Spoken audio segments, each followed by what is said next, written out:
My father was my hero, the kind, loyal man who built my entire world. I built my identity, my very name, around his flawless image. When he died, the grief was overwhelming, but simple.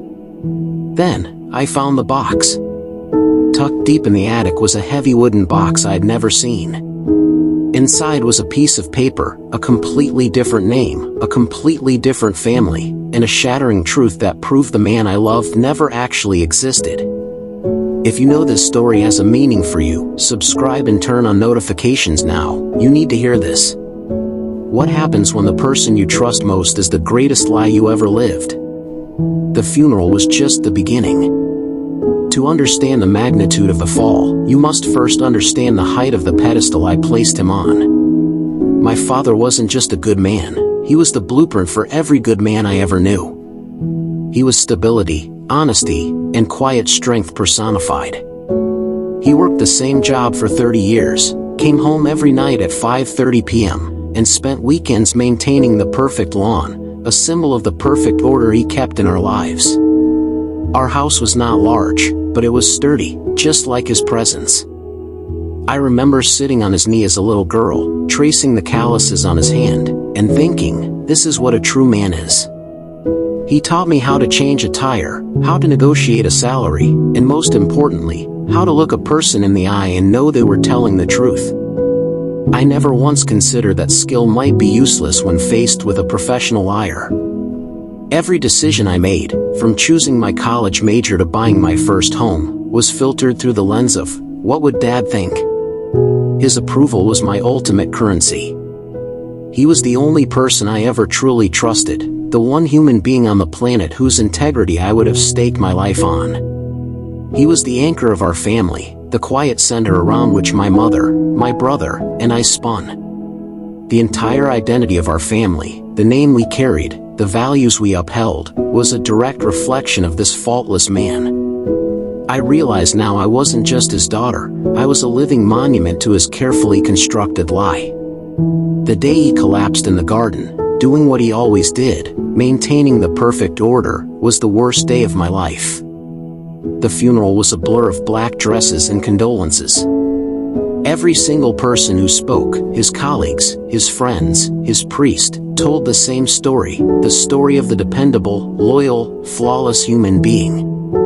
It was a chorus of affirmation, a final, deafening confirmation of the man I had always known. I clung to those words, letting the grief wash over me, believing that even in death, he had left me with a legacy of honesty and stability. I felt secure in his memory. It was that security, that absolute, unshakable trust, that made the discovery that followed a psychic wrecking ball. The man everyone eulogized, the man I loved, was a masterpiece of deception, and I was about to find the single, hidden flaw in the masterpiece. The simple act of grieving was a luxury I would soon lose. When you lose a loved one, the memories are all you have left.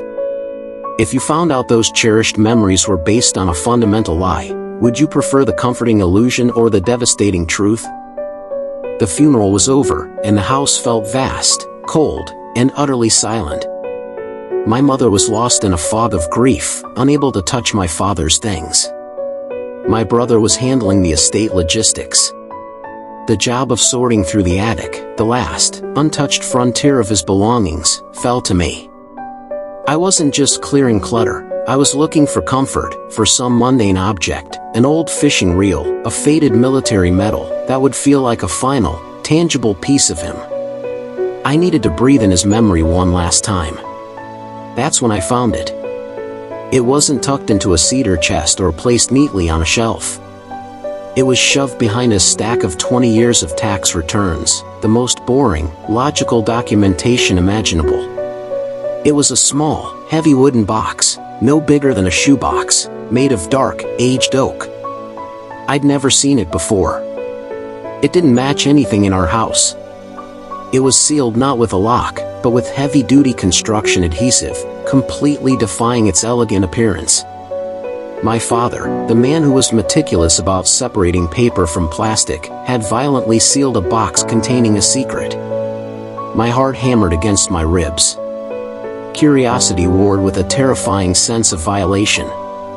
This wasn't just a box, it was a physical barrier protecting the one thing he had hidden from his flawless life. I carried it downstairs, the weight of the wood feeling like the weight of a monumental lie.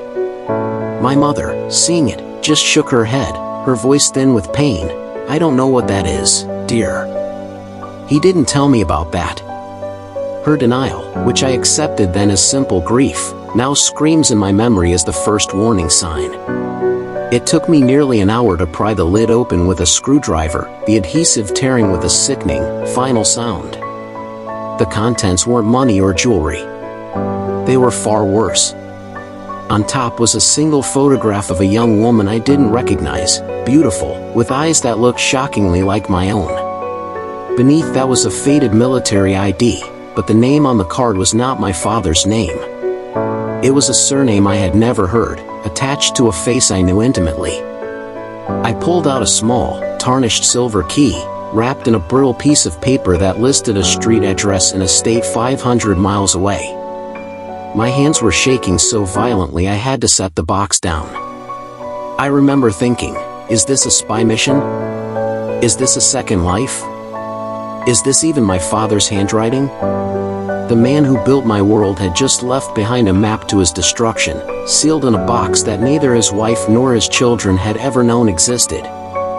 If you found a secret, sealed box from the person you trusted most, containing a new name and a key to a distant address, would your first impulse be to investigate alone, or to show the box immediately to your grieving family? I didn't tell my mother about the box. I didn't tell my brother. The knowledge, the terrifying, cold knowledge that my father had lived a double life, was a physical weight pressing down on my chest. I rationalized it immediately. It must be a mistake. A debt. A friend's identity he borrowed years ago. But the key, the photo, the strange name, they screamed of betrayal. The thought of bringing that chaos to my grieving mother, of fracturing her memory of her husband, was unthinkable. I decided, in a rush of self-preservation, that I had to investigate alone, to prove it was a mistake before I destroyed my family. The first clue was that crumpled piece of paper wrapped around the tarnished silver key.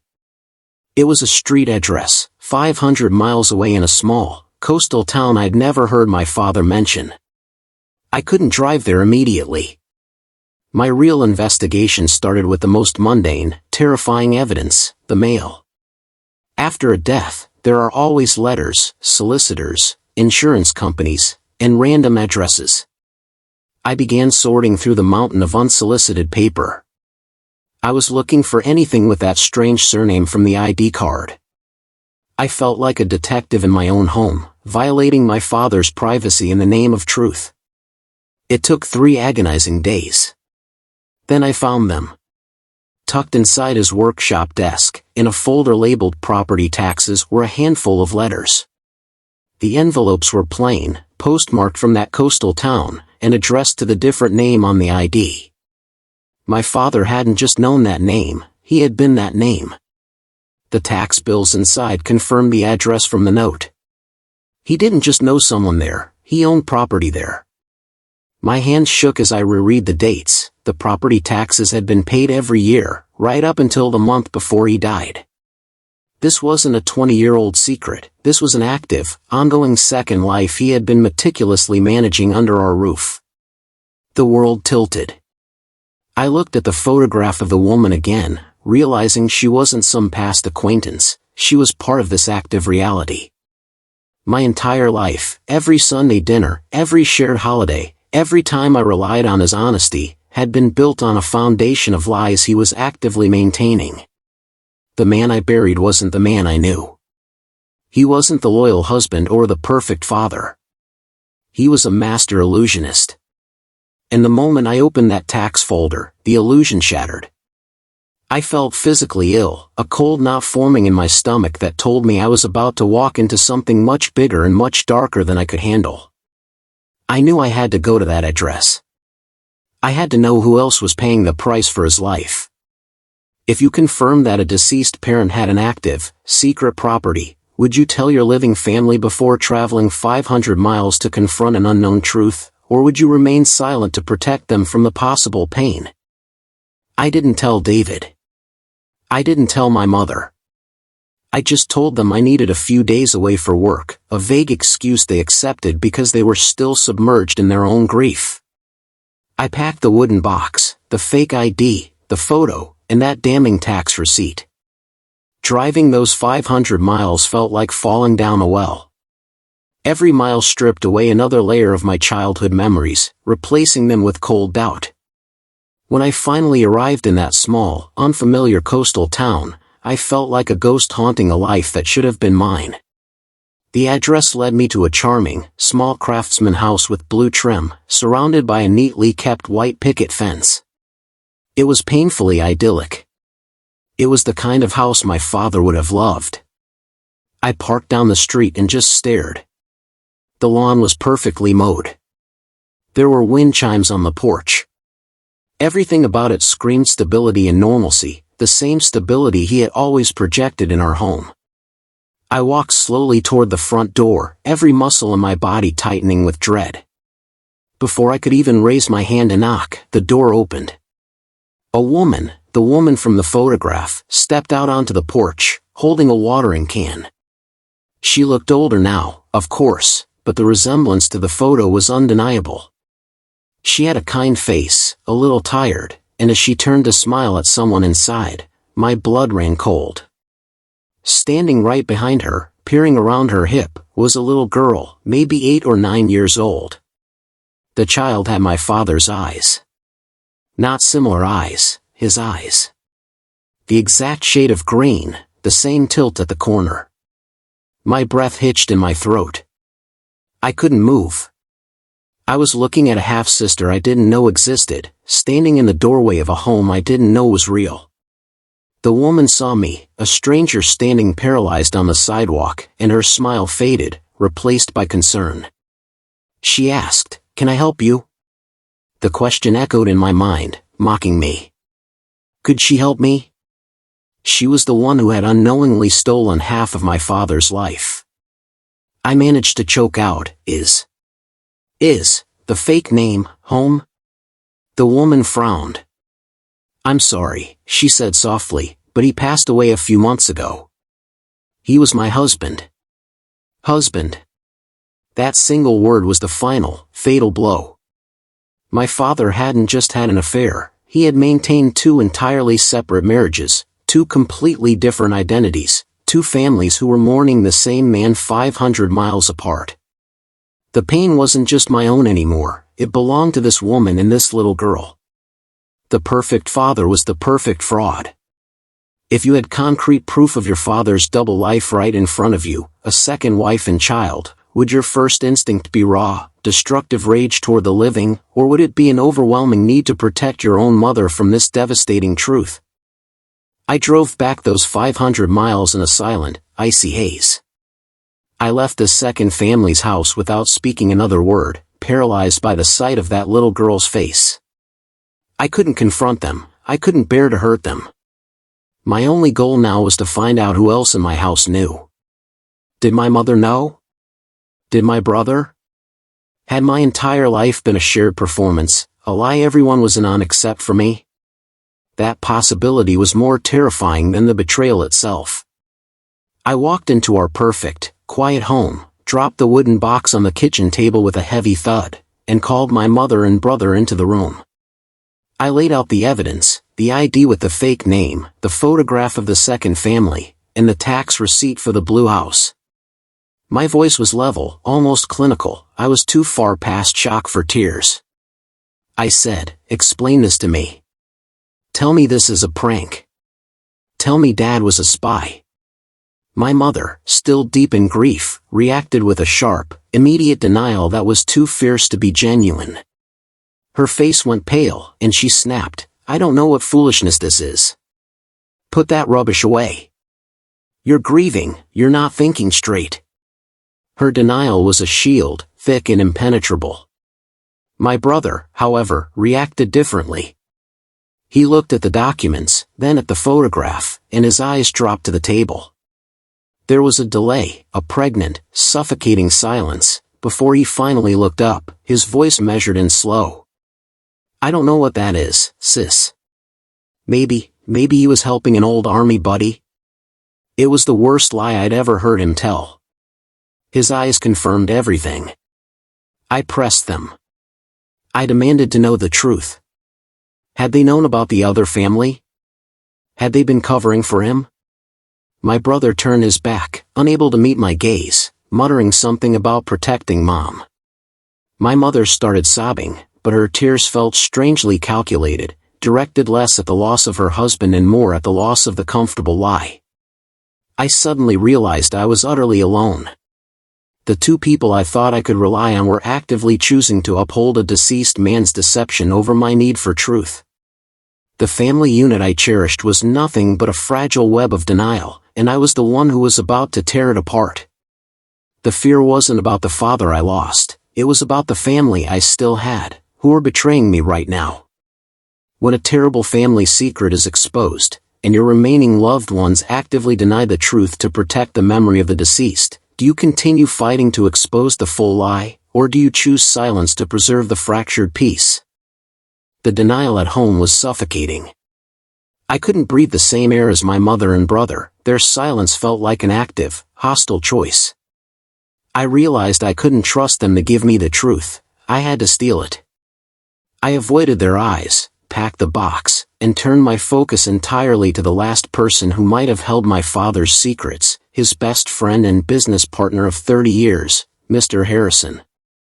My father had been an open book to me, but he had shared decades of professional and personal life with this man. I cornered Mr. Harrison at his office late one evening, past business hours. I didn't ease into the conversation, I simply placed the ID with the fake name, the photograph of the second wife, and the tax receipt right on his immaculate oak desk. He stared at the evidence, and the blood drained from his face. There was no denial, no hesitation, just a profound, devastating resignation. He didn't try to protect my father's memory, he only tried to explain the elaborate logistics of the betrayal. He had known everything. Mr. Harrison revealed that my father had started the second life 20 years prior, during a brief, desperate period of professional loneliness and insecurity. He hadn't meant for it to become permanent, but the second woman was pregnant before he could end it. He created the alternate identity, the new name, the new persona to protect both families from the shame and the consequences. He paid for 2 houses, 2 sets of bills, and lived 2 meticulously scheduled lives, crossing the 500 miles like a ghost every other weekend. Mr. Harrison was his accountant, his confidant, and the silent co-conspirator who had managed the finances, ensuring neither wife ever questioned the money flow. I felt a sickening wave of nausea. The man I idolized wasn't just a liar, he was a logistical genius of deceit. Mr. Harrison explained that my mother had been fiercely loyal, clinging to the first marriage's stability even after she learned the truth years ago. She accepted the lie to preserve the family name and the life we knew. My brother, however, found out only recently, just before the death, and was still reeling. I realized my father's death didn't expose the lie, it merely froze it in place, allowing the surviving participants to solidify their chosen roles of denial. I had been the only one living in complete, blissful, fatal ignorance. The truth wasn't an accident, it was a decades-long theatrical production where I was the only audience member who believed the stage set was real.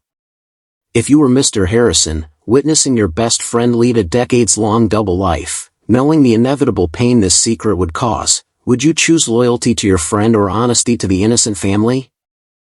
Mr. Harrison's confession didn't feel like a relief, it felt like a final amputation. My entire foundation, my identity, my family history, the very name I carried, had been surgically removed. The perfect man was a myth, and the grief I felt now was less for the father I buried and more for the daughter I used to be. I realized I was now standing on emotional rubble, but I was finally sane. My conversation with my mother and brother was brief and final. They begged me to keep the secret buried, arguing that the father I remembered was the best version of him. They chose the lie to preserve a peace that never existed. I realized their denial was their only form of survival, but it wasn't mine. I had to choose truth, even if it meant being completely alone. The hardest part was meeting the second family again. I drove back those 500 miles, this time armed not with suspicion, but with the cold, hard facts. I didn't seek revenge, I sought recognition for the depth of the betrayal we all shared. The second wife, sitting across from me, was devastated but not surprised. She had always sensed a missing piece, too. Seeing my little half-sister, with my father's eyes, I didn't feel anger. I felt profound pity. We were all collateral damage in the grand illusion he had created. We were bound by his deceit, but we didn't have to be defined by it. That day, I made my decision. I couldn't carry the name of a man I no longer recognized. It was the ultimate, necessary act of self-preservation. I filed the paperwork, choosing my grandmother's maiden name, a name untainted by his long deception. The change was more than legal, it was spiritual. It was a declaration that my future identity would be built on truth, not his lie. The entire experience was a testament to how easily one person's deceit can fracture multiple lives, and how difficult it is to choose reality when everyone around you is begging you to choose comfort. I am still processing the rubble, still defining the woman who carries this new name. But she is finally free. If you've felt the pain of a profound family secret, you know that the struggle for truth is isolating. We share these true stories to help validate your feelings. Subscribe to come sit with me for new narratives that will challenge your reality every week.